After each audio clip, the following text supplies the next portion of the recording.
आज की कहानी बहुत ज़बरदस्त है। आगे बहुत मज़ा आने वाली है। मेरी सहेली के पापा मुझे पसंद आने लगे थे। उनके साथ समय बिताना मुझे अच्छा लगने लगा था। एक दिन मैं कार में उनके साथ जा रही थी। उन्होंने मौका पाकर जो जो किया सब कुछ बताने जा रही हूँ, पूरे विस्तार से। यह कुछ समय पहले की बात है, जब मेरी एक सहेली की शादी थी।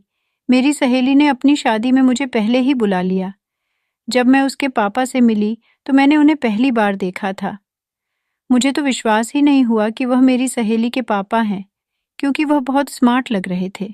पहली मुलाकात में ही मन सोचने लगी कि काश यह मुझसे बात करते, लेकिन मुझे नहीं पता था कि शादी में ही मेरे साथ ऐसा कुछ हो जाएगा। जब सभी लोग अपने अपने काम में बिजी हो गए, तो मेरी सहेली के पापा ने मुझे वो वाला इशारा किया। मेरा नाम पूजा है। मेरी उम्र 29 साल है। मैं लखनऊ की रहने वाली हूँ। मैं रंग की बिल्कुल गोरी हूँ। लोग कहते हैं कि मैं दिखने में बहुत सुंदर हूँ। मेरे मोहल्ले के लड़के मुझसे बात करना चाहते थे, लेकिन मैं उनको भाव नहीं देती। 3 साल पहले ही मेरे पति से मेरा तलाक हो गया था। अभी तक मेरी कोई भी संतान नहीं थी, क्योंकि शादी के बाद से ही मेरी पति से कभी बनी ही नहीं। इसलिए मुझे अपने पति के साथ कभी सुख नहीं मिला। पति से अलग होने के बाद भी मुझे रहने खाने की कोई दिक्कत नहीं थी, क्योंकि उतना मैं कमा ले रही थी। तलाक के बाद मैं अपना अलग घर लेकर अकेले रहने लगी थी। एक दिन मेरी कॉलेज की एक बेस्ट फ्रेंड सपना का कॉल आया।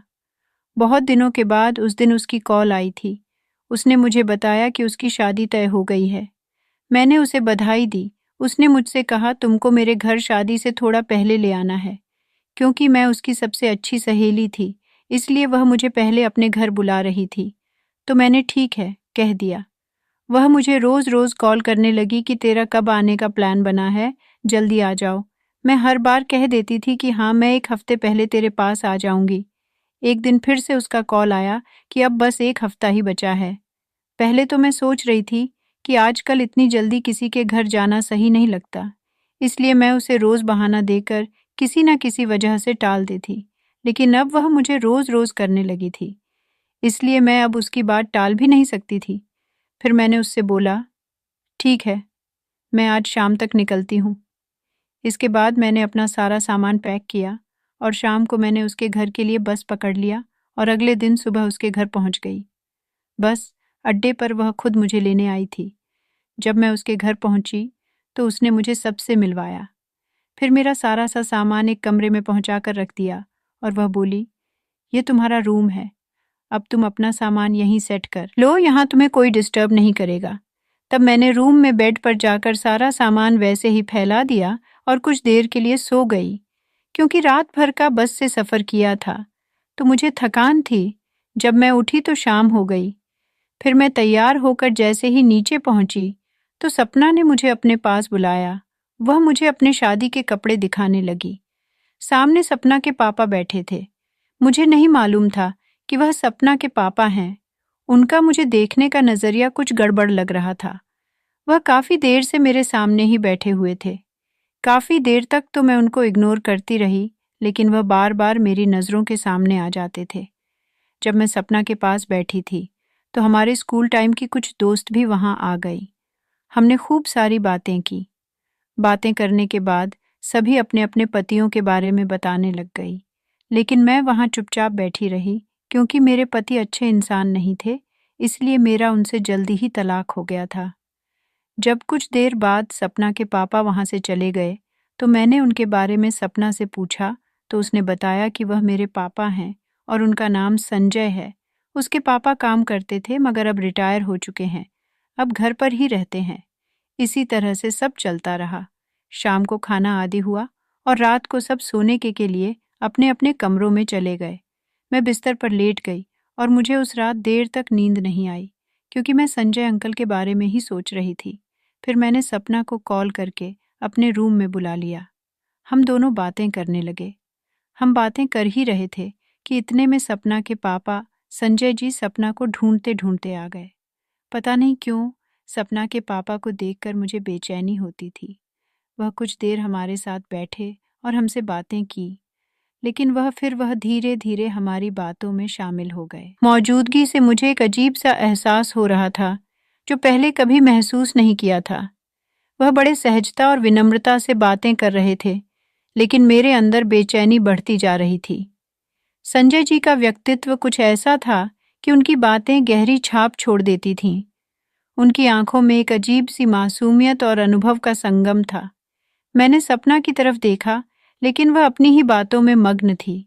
मुझे समझ नहीं आ रहा था कि मुझे इस स्थिति से कैसे निपटना है। कुछ समय बाद संजय जी उठकर चले गए, लेकिन उनके जाने के बाद भी मेरा मन अशांत था। मुझे यह सोच सोचकर नींद नहीं आ रही थी कि क्यों उनकी उपस्थिति से मुझे इस तरह की बेचैनी हो रही थी। क्या यह मेरे अतीत के किसी अधूरे पहलू से जुड़ा था, या कुछ और? उस रात मैं देर तक जागती रही, उनके शब्दों और उनकी आंखों में छुपे भावों के बारे में सोचती रही। ये भावनाएं मुझे भीतर से झकझोर रही थीं। उस रात जैसे तैसे सुबह हुई। मैं देर रात तक संजय जी के बारे में सोचती रही, उनके व्यक्तित्व, उनकी बातें और उनकी आंखों के भाव। यह सब मेरे लिए नया और असमंजस भरा था। सुबह सपना ने मुझे उठाया और कहा कि नाश्ता तैयार है। मैं अनमने मन से तैयार हुई और नीचे चली गई। संजय जी पहले से ही वहां मौजूद थे। उन्होंने मुझे देखकर हल्का सा मुस्कुराया और मैं उनके इस सरल इशारे से थोड़ा और असहज हो गई। मैंने नाश्ता किया, लेकिन मेरे मन में ढेर सारे सवाल चल रहे थे। उस दिन सपना ने मुझे बाजार चलने को कहा। हम दोनों बाजार गए और वहां बहुत सी चीजें खरीदी, लेकिन मेरा मन हर पल संजय जी की ओर खिंचा हुआ था। क्या यह सही था? क्या मुझे उनके बारे में इस तरह से सोचना चाहिए? मेरे दिल और दिमाग के बीच एक जंग चल रही थी। शाम को वापस घर लौटे तो संजय जी बगीचे में बैठे थे। सपना ने मुझे उनके पास बैठने को कहा, जबकि वह अंदर चली गई। यह पहली बार था जब मैं संजय जी से अकेले में बात कर रही थी। उन्होंने मुझसे मेरे काम, मेरी रुचियों और जीवन के बारे में कई बातें पूछीं। उनकी बातें सुनकर ऐसा लग रहा था जैसे वह मुझे समझने की कोशिश कर रहे हों। मुझे उनकी सहजता और विनम्रता ने और अधिक प्रभावित किया। मैंने उन्हें अपने तलाक और पिछले अनुभवों के बारे में थोड़ा बहुत बताया और उन्होंने बड़े धैर्य से सब सुना। उनके चेहरे पर कोई भी पूर्वाग्रह या आलोचना का भाव नहीं था, बस एक गहरी समझ थी। उस रात जब मैं अपने कमरे में सोने गई तो मुझे एहसास हुआ कि मैं उनके बारे में न चाहते हुए भी अधिक सोचने लगी हूँ। यह भावनाएं नई थीं, लेकिन मुझे डर भी लग रहा था। क्या यह सही था? क्या यह सिर्फ मेरे अकेलेपन का परिणाम था या कुछ और? अगले दिन मैं संजय जी से बात करने से बचने लगी, लेकिन उनकी उपस्थिति अब भी मुझे महसूस हो रही थी। धीरे धीरे मेरी उलझनें और बढ़ने लगीं। कुछ दिन बीत गए, लेकिन मेरे भीतर चल रही उथल पुथल शांत नहीं हुई। मैं जितना संजय जी से बचने की कोशिश करती, उतना ही उनकी मौजूदगी मुझे आकर्षित करती। सपना ने भी शायद मेरी मन स्थिति पर गौर किया था, लेकिन उसने कुछ नहीं कहा। एक दिन सपना ने मुझसे कहा, तुम ठीक तो हो? मुझे लगता है कि तुम कुछ परेशान हो। मैं उसकी बात को टाल गई और कहा कि सब ठीक है, लेकिन सपना ने जोर देकर कहा, अगर कोई बात है तो मुझसे कह सकती हो। उसकी गंभीरता देखकर मेरा दिल भर आया, लेकिन मैं उससे संजय जी के बारे में कुछ भी कहने की हिम्मत नहीं जुटा पाई। उस शाम सपना ने एक छोटी सी पार्टी रखी थी, जिसमें कुछ पुराने दोस्त और परिवार के लोग आए थे। मैं भी तैयार होकर शामिल हुई। पार्टी के दौरान मैंने महसूस किया कि संजय जी मुझ पर बार बार नजर डाल रहे थे। उनकी आंखों में कुछ ऐसा था जो मुझे झकझोर रहा था। जब सभी लोग व्यस्त थे तो मैं थोड़ा अकेले में बाहर बगीचे में चली गई। वहां ठंडी हवा चल रही थी और मैंने सोचा कि शायद अकेले रहने से मेरे मन की उलझन थोड़ी शांत हो जाएगी। तभी अचानक संजय जी भी वहां आ गए। उन्होंने कहा, तुम कुछ परेशान लग रही हो, अगर चाहो तो मुझसे बात कर सकती हो। उनकी आवाज में वही सुकून देने वाली गंभीरता थी। मैं पहले तो चुप रही, लेकिन फिर अपने दिल का बोझ हल्का करने का मन हुआ। मैंने उन्हें अपने अकेलेपन, अपने तलाक और उस खालीपन के बारे में बताया जो मुझे हर वक्त घेरे रहता था। संजय जी ने बड़े धैर्य से मेरी बातें सुनी और कहा, जीवन में कुछ रिश्ते हमें तोड़ते हैं, लेकिन कुछ रिश्ते हमें फिर से जोड़ भी सकते हैं। हमें बस सही वक्त और सही इंसान का इंतजार करना चाहिए। उनके शब्दों ने मेरे दिल को छू लिया। उस पल मुझे महसूस हुआ कि मैं शायद उनके साथ एक अजीब सा जुड़ाव महसूस करने लगी थी। उनकी बातों में एक गहरी समझ थी जो मुझे सुकून देती थी। उस रात मैं बहुत देर तक जागती रही, लेकिन अब मेरी बेचैनी में एक अजीब सा सुकून भी शामिल था। मुझे समझ नहीं आ रहा था कि यह सही है या गलत, लेकिन इतना ज़रूर जानती थी कि मेरा दिल अब संजय जी की ओर खींचने लगा था। आगे के दिनों में मैं हर छोटी बड़ी बात पर संजय जी के बारे में सोचने लगी। मैंने खुद से पूछा, क्या यह सिर्फ एक आकर्षण है या मैं सच में उनके लिए कुछ महसूस करने लगी हूँ? मुझे यह समझने की ज़रूरत थी कि मेरा मन क्या चाहता है और यह सब कहाँ तक जाएगा। संजय जी के प्रति मेरी भावनाएं दिन ब दिन गहरी होती जा रही थीं और यह बात मुझे भीतर से उलझन में डाल रही थी। मैं समझ नहीं पा रही थी कि इन भावनाओं को कैसे संभालूं। क्या यह सही है? क्या मुझे उनके बारे में इस तरह सोचना चाहिए? वह सपना के पिता थे और मैं इस रिश्ते को किसी और रूप में देखने की हिम्मत नहीं जुटा पा रही थी। एक दिन सपना ने मुझसे कहा, पापा तुम्हारे बारे में बहुत बातें करते हैं, कहते हैं कि तुम बहुत समझदार और संवेदनशील हो। मैं यह सुनकर एक पल के लिए सन्न रह गई। मैंने खुद को सहज दिखाने की कोशिश की और कहा, ऐसा कुछ नहीं है, वह तो बस बड़े हैं, इसलिए शायद ऐसा कहते होंगे। लेकिन सपना की बातों ने मेरे मन में और हलचल मचा दी। कुछ दिन बाद सपना ने अचानक घोषणा की कि उसे काम के सिलसिले में कुछ दिनों के लिए बाहर जाना होगा। उसने कहा, तुम यहीं रहो, पापा अकेले होंगे, तुम्हें भी थोड़ा बदलाव मिलेगा। मैं हड़बड़ा गई, लेकिन सपना ने हंसते हुए कहा, परेशान मत हो, पापा बहुत अच्छे से तुम्हारा ख्याल रखेंगे। सपना के जाने के बाद घर में सिर्फ मैं और संजय जी रह गए। शुरुआत में मैंने उनसे दूर दूर रहने की कोशिश की, लेकिन वह हमेशा बड़े सहज और विनम्र रहते थे। एक शाम जब बारिश हो रही थी, मैं बाहर बालकनी में बैठी थी। संजय जी भी वहीं आ गए। उन्होंने कहा, तुम्हारे चेहरे पर हमेशा कुछ छुपा हुआ सा दर्द दिखता है। क्या तुम्हें लगता है कि जिंदगी से खुशियां खत्म हो गई हैं? उनकी इस बात ने मेरी छुपी भावनाओं को बाहर ला दिया। मैंने उनसे कहा, कभी कभी ऐसा लगता है कि मेरा जीवन सिर्फ एक खालीपन है। मैंने बहुत कोशिश की, लेकिन मैं उस खालीपन को भर नहीं पाई। संजय जी ने मेरी ओर देखा और कहा, खालीपन हमेशा गलत चीज़ों के जाने और सही चीज़ों के आने की जगह बनाता है। हो सकता है तुम्हारी जिंदगी में कुछ अच्छा आने वाला हो, बस खुद को उस बदलाव के लिए तैयार करो। उनकी यह बात मुझे अंदर तक छू गई। मैंने पहली बार महसूस किया कि संजय जी के साथ मेरी बातचीत मुझे राहत देती है, एक ऐसा सुकून जो मैंने लंबे समय से महसूस नहीं किया था। उस रात मैं देर तक जागती रही और सोचा, क्या मैं उनसे बात करके अपने दिल की बात कह सकती हूँ? क्या यह सही होगा? अगले दिन जब हम दोनों चाय पी रहे थे, तो मैंने हिम्मत करके उनसे पूछा, अगर कोई ऐसा इंसान हो जो आपको पसंद हो लेकिन हालात उसे मुश्किल बना दें, तो आप क्या करेंगे? उन्होंने मुस्कुराते हुए कहा, हर रिश्ते की शुरुआत हालात से नहीं, दिल से होती है। अगर वो रिश्ता सच्चा है, तो हालात खुद उसे सही रास्ता दिखा देंगे। उनकी इस बात ने मेरे अंदर चल रहे सारे सवालों का जवाब दे दिया। मैंने महसूस किया कि मैं उनके प्रति जो भी महसूस कर रही थी, वह सिर्फ एक आकर्षण नहीं था। वह मेरे जीवन में वह खालीपन भर रहे थे जो लंबे समय से मुझे खा रहा था। अब सवाल यह था कि क्या मुझे अपने दिल की बात कहनी चाहिए या इस भावनाओं को अपने भीतर दबाकर चुपचाप उनकी दोस्ती को सम्मान देना चाहिए। मेरा मन और दिल दोनों उलझन में थे, लेकिन इतना तो तय था कि संजय जी के प्रति मेरी भावनाएं मेरे जीवन का एक अहम हिस्सा बन चुकी थीं। आगे जो भी होगा वह समय और परिस्थितियां तय करेंगी।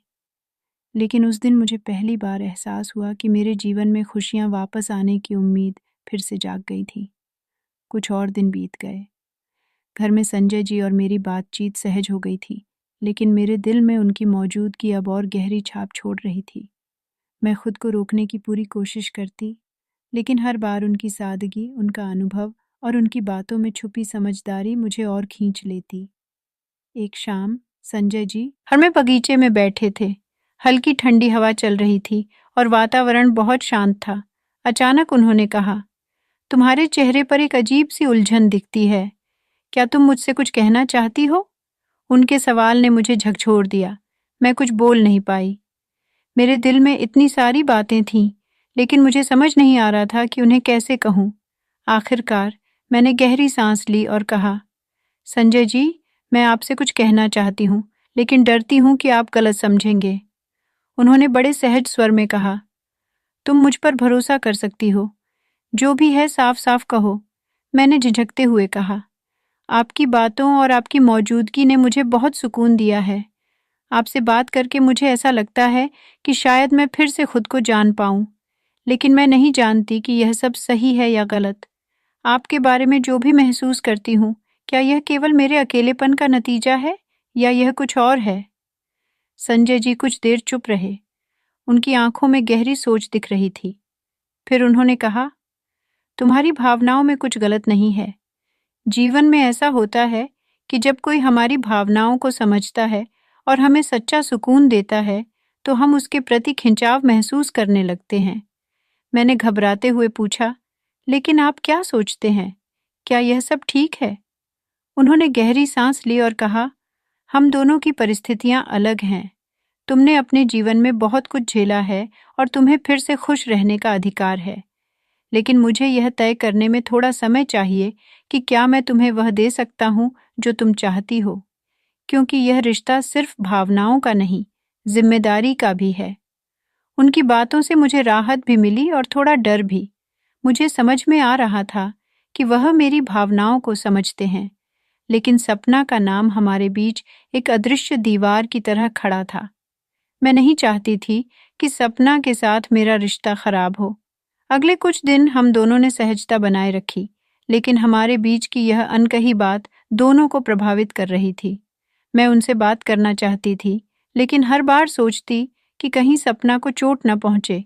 कुछ दिनों बाद सपना वापस आ गई। वह हमेशा की तरह खुश और उत्साहित थी, लेकिन उसने मुझसे एक दिन पूछा, तुम और पापा ज्यादा वक्त साथ बिताने लगे हो? सब ठीक है ना? मेरा दिल जोर से धड़कने लगा। मैंने हड़बड़ाकर कहा, हाँ, सब ठीक है। वह तो बस बड़े हैं और उनकी बातें मुझे समझने में मदद करती हैं। सपना ने थोड़ी देर मुझे घूरा और फिर हंसते हुए कहा, पापा ऐसे ही हैं, वो हर किसी को समझने की कोशिश करते हैं। उसकी बात सुनकर मुझे राहत मिली, लेकिन मेरे मन में एक डर बैठ गया कि अगर उसे मेरी भावनाओं का पता चला तो क्या होगा। संजय जी और मैं अब भी एक दूसरे के प्रति आकर्षित थे, लेकिन हमने इस बात पर सहमति बनाई कि हमें समय देना होगा। मैंने उनसे कहा, मुझे नहीं पता कि आगे क्या होगा, लेकिन इतना जानती हूँ कि आपकी मौजूदगी मेरी जिंदगी का अहम हिस्सा बन चुकी है। संजय जी ने मुस्कुराते हुए कहा, अगर हमारी भावनाएं सच्ची हैं तो समय खुद रास्ता दिखाएगा। फिलहाल हमें इसे यहीं छोड़ देना चाहिए और हालात को बिगाड़ने से बचना चाहिए।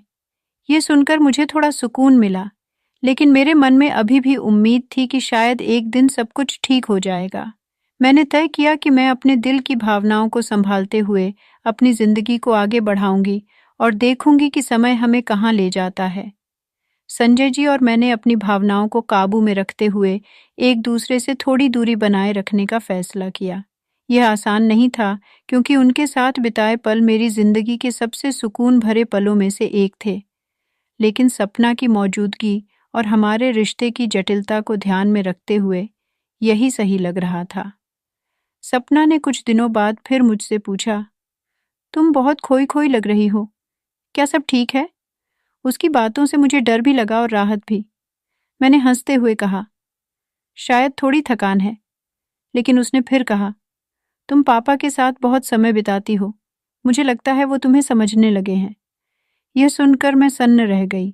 सपना के चेहरे पर कोई गुस्सा या संदेह नहीं था, बल्कि एक अजीब सी समझदारी झलक रही थी। मुझे एहसास हुआ कि वह शायद कुछ कुछ समझ रही थी, लेकिन उसने सीधे तौर पर कुछ नहीं कहा। एक दिन जब सपना किसी काम से बाहर गई हुई थी, तो मैं और संजय जी घर पर अकेले थे। उन्होंने मुझसे कहा, सपना ने मुझसे भी कुछ दिनों पहले पूछा था कि क्या तुम खुश हो? शायद वह कुछ महसूस कर रही है। हमें अब बहुत सावधानी से कदम उठाना होगा। मैंने कहा, मुझे डर है कि कहीं सपना को हमारे रिश्ते से ठेस न पहुंचे। अगर उसे लगा कि हमने उसके भरोसे को तोड़ा है, तो वह कभी हमें माफ नहीं करेगी। संजय जी ने गंभीरता से कहा, तुम सही कह रही हो।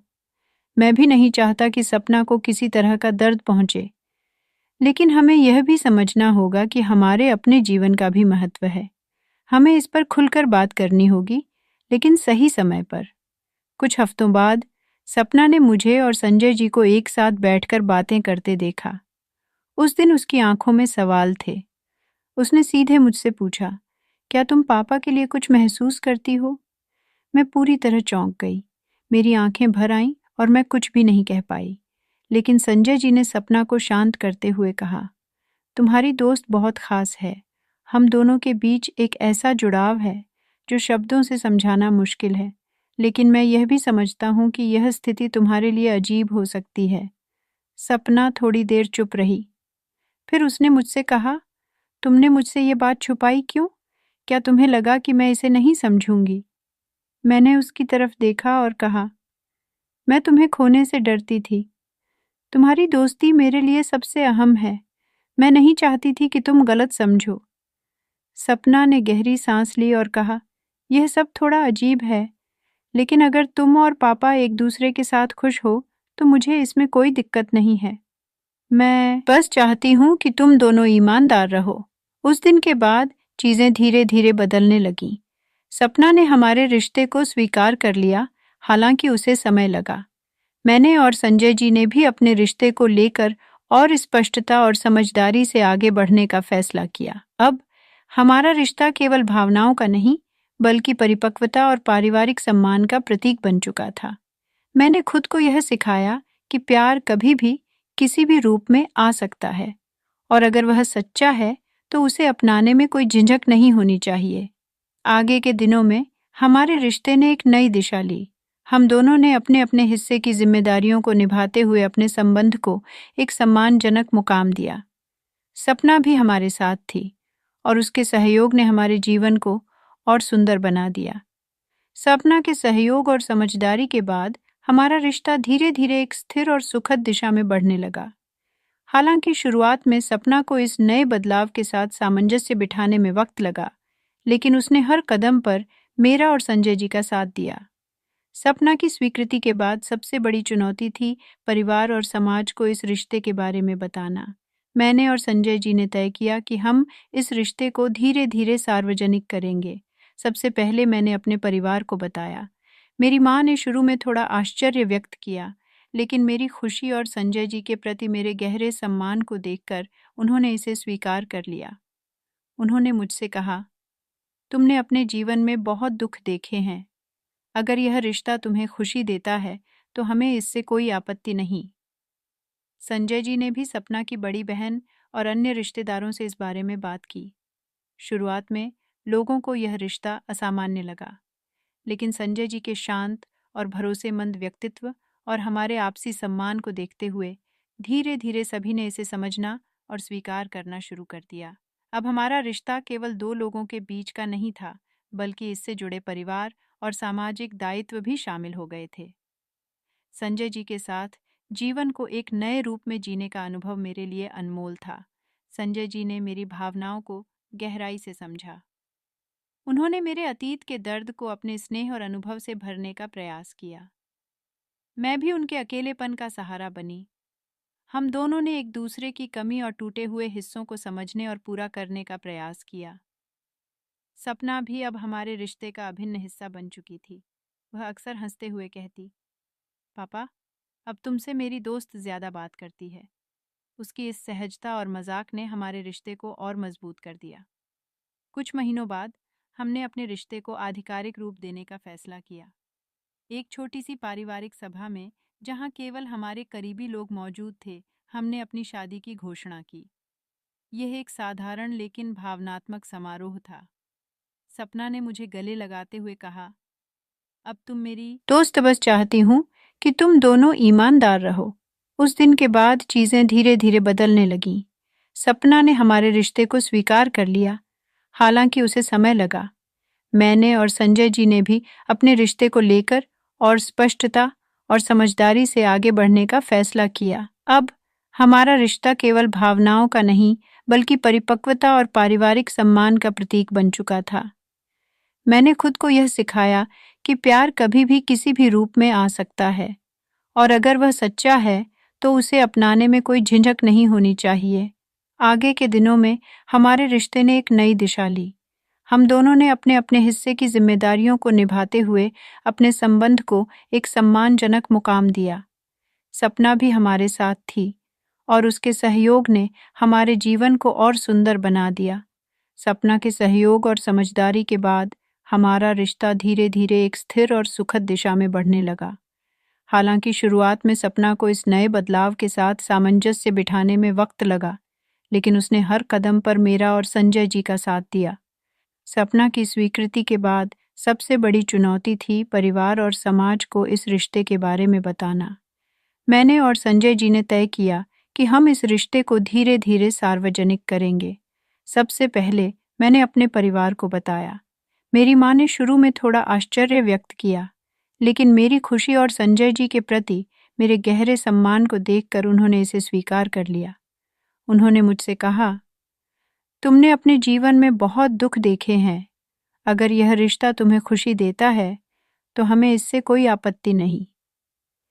संजय जी ने भी सपना की बड़ी बहन और अन्य रिश्तेदारों से इस बारे में बात की।